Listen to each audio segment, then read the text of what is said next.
My dad hung himself. He then left a suicide note blaming me. He doted on me, was a daddy's girl. He's a very young age, this darkness on my fear, depression, which my mum was a timid lady. He's a gentle.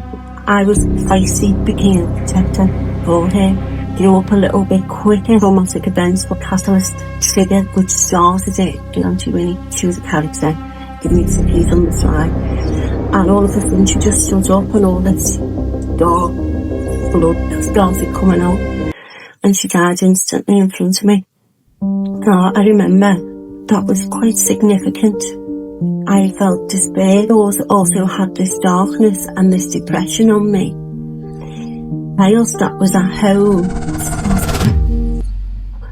I need to go. I need to get out of this world.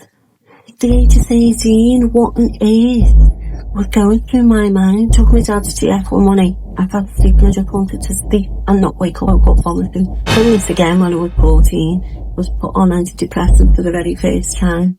Take ecstasy tablets. Which is so high. Euphoric. And then it takes you to flow. 17. My dad's mental health became unbearable. He just wanted to control. But he was so poorly in his head. That's the only way I can explain it. So much so now he would brandish these big knives. Everyone was scared of him. He was feared.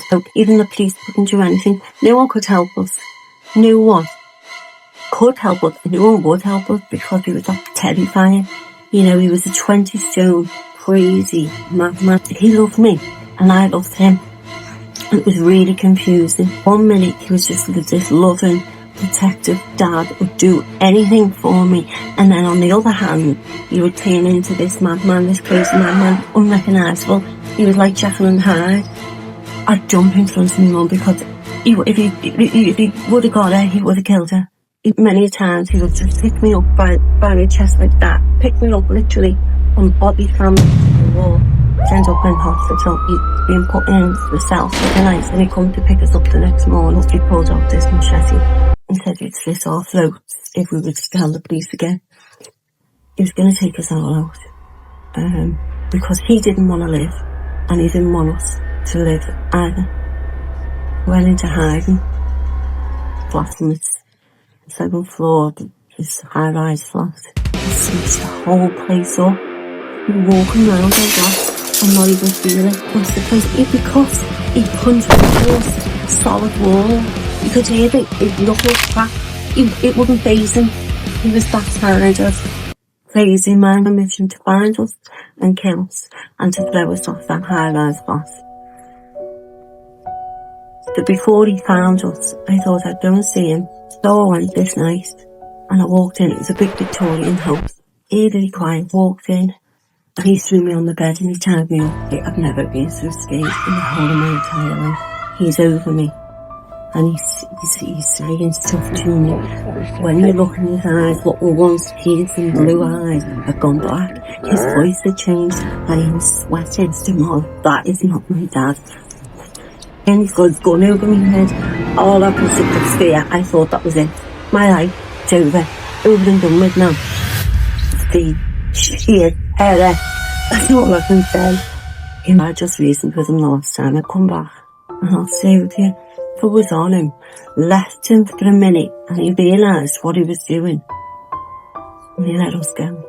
Now I found out the day after, not only had he hung himself, but he'd left a suicide note stating I was the reason. Can you imagine all this guilt? The guilt, and also the devastation of losing him. He was my dad. What'd you do? I'll tell you what I did. I wouldn't talk about it. I was off his baby. Spread right into postnatal depression.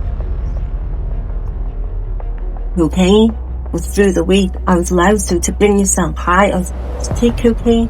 I became a cocaine addict, but I was a functioning addict. I'd be speaking to you completely off my head, but you wouldn't know. The more drugs you take, the more you need. Partying, weekends, I would come home and all this guilt and shame, because I believe as a mum should be one thing, not going out partying. I would just take cocaine. cover that up to match them. Down to female. Lies, deceit, you got manipulated. And then it all comes crashing down. Lies in my head, they were telling me I wasn't good enough. My children would be better off without me. My husband would be better off without me. They could go and live another life with someone else. I'd be better off dead. And I would listen to those lies. And this is what the devil does. He comes in as deceiving and whispers in your ear. So one night I took myself off, found a railway bridge. I tried to climb over it, couldn't get over it. A bottle of vodka. I already had cocaine on me because I was never without cocaine. I started church, a little church. And round the church was a garden. I thought, no one will find me. So I went in there. Broke the bottle, smashed it, shoved it into my wrist, blood everywhere. I'm going to go do the other one. And next, this priest came behind me. And he got hold of me. He just held me until the ambulance come. I was put into a psychiatric hospital. I was diagnosed with manic depression, which is what we now know as bipolar. This is generational. This goes back, this is what my dad had. And it goes back. And also in the family as well. I put on lithium. That is an antipsychotic.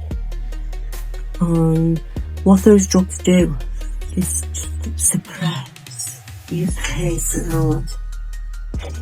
But it didn't stop those lows. Those lows just got worse. And over the next 10 or so years, my life became horrendous.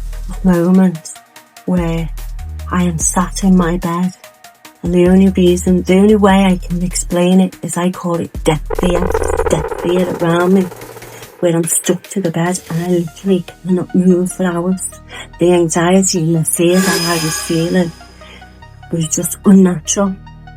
Every kind of therapy you can think of, I saw all kinds of psychiatrists, and in the end, all they could do was the dose with the medication.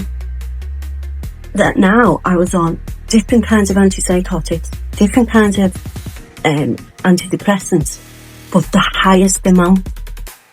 And with these drugs, it's like a steroid, you just balloon. I didn't eat of a day, but I was ballooned. I had CPNs on hardcore. What are they? They are psychiatric nurses, because I was constant on suicide watch. I was riddled with anxiety. I couldn't string a sentence together in the end. I just wanted to be normal.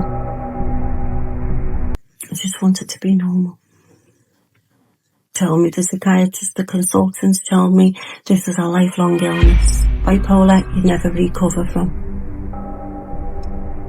And I believe that. Having mental health, severe mental health all my life, and seeing my dad, and I was going down the same route as my dad.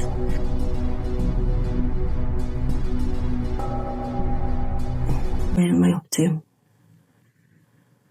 That's to throw me. Okay.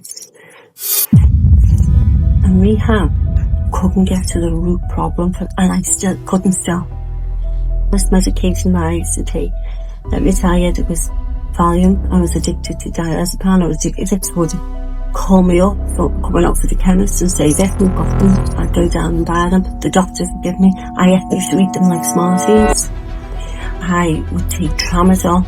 I was on pregabalin, gabapentin, zopiclone, antipsychotics, antidepressant, codeine, fentanyl. Kill me. My legs give in. I started shaking, sitting on the floor, shaking. This was a serotonin overdose. You don't recover from serotonin overdoses.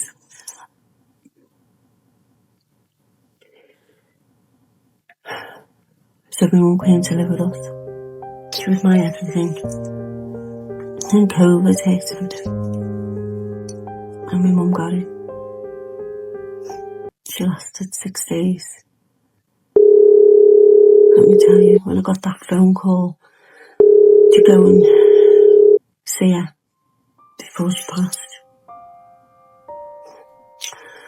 I didn't even have a proper funeral for her. The depth of despair for 2 years. I hardly come out of that bedroom, only to get the cocaine. It took that, in the end, to cope with life because I could not get out of that bed.